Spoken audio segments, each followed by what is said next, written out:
जादुई पंख वाला घोड़ा। एक गांव में सुधा नाम की एक लड़की रहती थी। उसके पापा का नाम सीनू था। वो बकरी चराते थे। हर दिन अपने बकरियों को जंगल ले जाकर शाम तक उनको घुमाकर घर वापस लाया करते थे। सुधा की माँ का नाम सीता था। वो दूध का व्यापार करती थी। वे ना ज्यादा बड़ा बड़ा ख्वाब देखते और ना ही भूखे सोते थे। उनकी जिंदगी हंसी खुशी बीत रही थी। उनके पास जो था उतने में ही वे खुश रहते थे। लेकिन अचानक एक दिन एक मुसीबत आन पड़ी। एक दिन सीनू पहाड़ पर बकरियों को चरा रहा था। तभी जोरों की बारिश हुई। उस बारिश के वजह से पहाड़ में पूरी तरह कीचड़ हो गई। जब वो पहाड़ों से नीचे आ रहा था तभी सीनू पांव फिसलने से नीचे गिर गया। पहाड़ से फिसलकर गिरने के कारण उसे बहुत जोर की चोट आई। वो उठ भी नहीं पा रहा था। बेहोश होकर नीचे गिर गया। यहाँ घर के आंगन में सीता सीनू की राह देख रही थी। माँ, पापा अभी तक नहीं आए। मैं भी वही सोच रही हूँ बेटी। हर दिन तो इतने बजे ही आ जाते थे, आज तो अभी तक नहीं आए। बारिश भी बहुत हो रही है। बारिश में कहीं रुक गए होंगे माँ। बारिश कम होने पर आ जाएंगे, तुम टेंशन मत लो, वो जल्दी आ जाएंगे। ठीक है, तुम खाना खा लेना। कहते हुए बेटी को वहाँ से लेकर चली जाती है। सुधा खाना खाकर सो जाती है। लेकिन सीता आंगन में बैठ के राह देख रही होती है। वक्त बीतता रहा। बहुत देर तक इंतजार करने के बावजूद भी सीनू घर नहीं आया। इंतजार करते करते सीता बाहर ही सो जाती है। सुबह सुधा आकर, माँ माँ उठो माँ, ओ माँ। हाँ, क्या हुआ? क्या माँ यहाँ सोई हो? तेरे पापा आए क्या? नहीं माँ, अभी तक नहीं आए। ठीक है, तुम घर पे रहो, मैं जाकर देख के आती हूँ। मैं भी जाऊंगी माँ। सुधा और सीता दोनों मिलकर जंगल जाते हैं और जंगल में सीनू को खोजते हैं। बहुत देर तक सीनू को खोजने के बाद वह पहाड़ के नीचे गिरा हुआ दिखाई देता है। यह देख दोनों चौंक कर सीनू को उठाने जाते हैं। ए जी उठिए जी। ओ जी, पापा पापा उठिए पापा।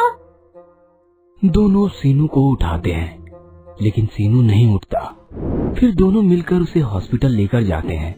सारी टेस्ट करने के बाद डॉक्टर कहता है, पहाड़ से नीचे गिरने की वजह से उनको गहरी चोट आई है, पाँव भी टूट गई है, उनको पूरी रेस्ट चाहिए।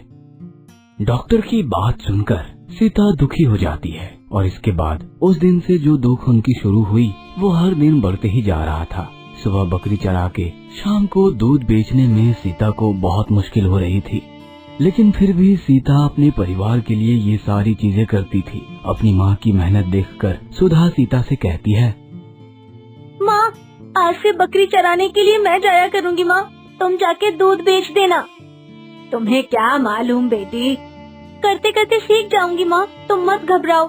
कभी कभी पापा के साथ तो जाती थी, बकरियों को कैसे चराना है मुझे मालूम है। माँ को मनाकर उस दिन से वो खुद ही बकरियों को जंगल ले जाकर चरा कर लाती थी। ऐसे ही एक दिन सारी बकरियों को चराकर शाम को वो वापस घर लौट रही थी। इतने में जब बकरियों की झुंड आगे बढ़ रही थी तभी उसमें उसे एक नई बकरी दिखाई दी। उसे देखकर, ये क्या है? बकरी है या कुछ और? देखने में तो बकरी जैसा लग रहा है। ऐसे सोचते हुए वो सामने जाकर देखती है। देखने से वो बकरी नहीं, एक छोटे से घोड़े का बच्चा था। उस घोड़े को देखकर सुधा चौंक जाती है। अरे, ये घोड़ा कहाँ से आ गया? ओह, जंगल में कहीं रास्ता भटक के इनसे मिल गया होगा, कल अपने आप चला जाएगा। ऐसा सोचते हुए वो आगे बढ़ती है। तभी घोड़े के पाँव में लगी चोट उसे दिखाई पड़ती है। घोड़े के पाँव में लगी चोट देखकर, अरे, इसे तो चोट लगी हुई है। सोचते हुए वहाँ से घर चली जाती है और किचन से हल्दी और अपने रूम से कपड़ा लेकर आती है और उस घोड़े को जहाँ चोट लगी थी उस जगह हल्दी लगाकर पट्टी बांध देती है। हाँ, अब ठीक है, जल्दी ही ये घाव ठीक हो जाएगा। ठीक होने के बाद तुमको जहाँ जाना होगा चले जाना, लेकिन तब तक यहीं रहो, ठीक है? ऐसा कहकर वहाँ से अपने घर चली जाती है। अगले दिन से वो घोड़े को भी बकरी के साथ जंगल ले जाने लगी। घोड़ा भी बकरी के झुंड को छोड़कर कहीं भी नहीं जाता था और उनके साथ ही वो भी घर वापस आता था। कुछ दिन बीत गए। एक हफ्ते बाद जब वो घोड़े की पट्टी खोली, तेरा घाव अब ठीक हो गया है, तुझे इसकी जरूरत नहीं है। कहते हुए पट्टी को खोल देती है। जहाँ चोट लगी थी वहाँ चोट लगने की कोई भी निशान नहीं थी। सुधा चौंक जाती है। ये क्या, तुझे तो चोट लगी हुई थी ना, लेकिन कोई निशान ही नहीं है। इतने में अंदर से सीता कहती है, ओ जी। पुकारने की आवाज सुनाई देती है। उस आवाज को सुनकर सुधा डर के मारे घर में चली जाती है। घर आकर वो देखती है कि उसके पापा सीनू चल रहे हैं। ये देखकर वो चौंक जाती है। पापा, आप तो चल रहे हैं। देखकर विश्वास नहीं हो रहा है क्या? मेरी चोट ठीक हो गई। ये तो बहुत आश्चर्य की बात है। हाँ हाँ, हम जिस भगवान की पूजा करते हैं उन्होंने बचाया है। तभी सुधा अपनी माँ की ओर देखकर कहती है, माँ, हमारी बकरी के झुंड में एक बच्चा मिला। उसके पाँव में चोट लगी थी तो हल्दी लगा के पट्टी बांधी थी, लेकिन आज उसकी पट्टी खोली तो उस जगह चोट लगने का कोई भी नामो निशान नहीं था। माँ, कहते ही सीता चौंक जाती है। घोड़े का बच्चा कब आया बेटी? हाँ, हफ्ता 10 दिन पहले माँ। चल देखते हैं। कहते हुए तीनों वहाँ से बाहर आते हैं, लेकिन बाहर कहीं भी उनको वो घोड़ा दिखाई नहीं देता है। तब सीता कहती है, कहाँ बेटी, कहीं नहीं दिख रहा। यही तो था, शायद चोट ठीक हो गई तो चला गया। कहते हुए घोड़े को इधर उधर खोजते हैं, लेकिन कहीं भी घोड़ा नहीं दिखता। सुबह भी उसी घोड़े के बारे में सोचते हुए बकरियों को जंगल ले जाते वक्त सुधा के पापा सीनू कहते हैं, बेटी सुधा, अब तुम मत जाओ, आज से मैं ही चला जाऊंगा। मैं ठीक हो गया हूँ ना।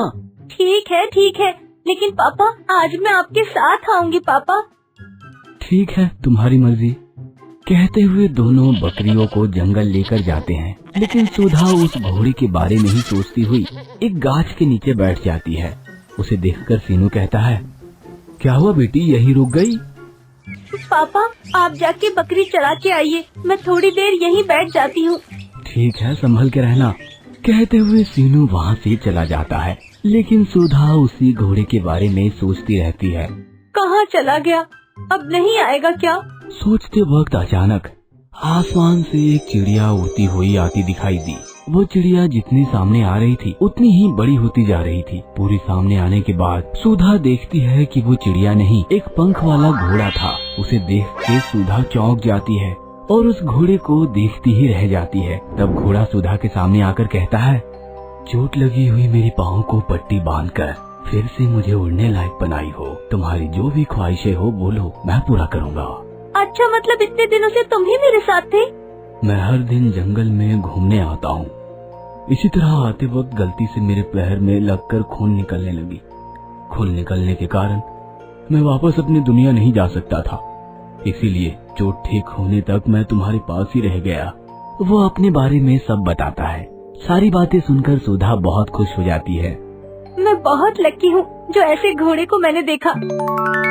केवल देखी ही नहीं, तुम्हें क्या चाहिए बोलो, तुम जो मांगोगी मैं दूंगा। मुझे कुछ नहीं चाहिए, अगर तुम कुछ कर सकते हो तो मुझे बस एक बार अपने ऊपर बिठाकर आसमान में घुमा दो, वही बहुत है। एक बार क्या, जब जब मैं धरती पर आऊंगा तुम्हें अपने ऊपर बैठा के घुमाऊंगा, ये मेरा वादा है। आओ बैठो। ऐसा कहते हुए सुधा को अपने ऊपर बैठा लेता है और अपने पंखों को जोर से फड़फड़ाकर हवा में उड़ जाता है। वो चिड़िया की तरह उड़कर पूरी आसमान घुमाकर वापस उसी जगह पर उतार देता है। इससे सुधा बहुत खुश महसूस करती है। सुधा जो उस घोड़े की मदद की थी, उसी की वजह से घोड़ा बदले में जब भी जमीन पे आता है अपने कंधों पे उसको बिठा के घुमाने ले जाता है। यही है जादुई पंख वाले घोड़े की कहानी। नई कहानी के साथ फिर मिलते हैं, तब तक देखते रहिए महा टीवी। हमारे वीडियो को मिस नहीं करना है तो अभी हमारे चैनल को सब्सक्राइब करिए, शेयर करिए और बेल आइकन को प्रेस करें। आप सबको प्रणाम। मैं आप सबकी मनपसंद सास हूँ। हाय, और मैं आप सबकी चहेती बहू हूँ। अब से आप लोगों का मन बहलाने के लिए और आप लोगों को खुश करने के लिए हम महा टीवी के साथ आप लोगों से मिलने आ रहे हैं। तो अब देर किस बात की, अभी हमारे चैनल को सब्सक्राइब कीजिए। नोटिफिकेशन के लिए घंटी बजाना ना भूलिए। आपको सास पसंद है या बहू पसंद है? कमेंट्स में जरूर लिखिए। देखते रहिएगा महा टीवी।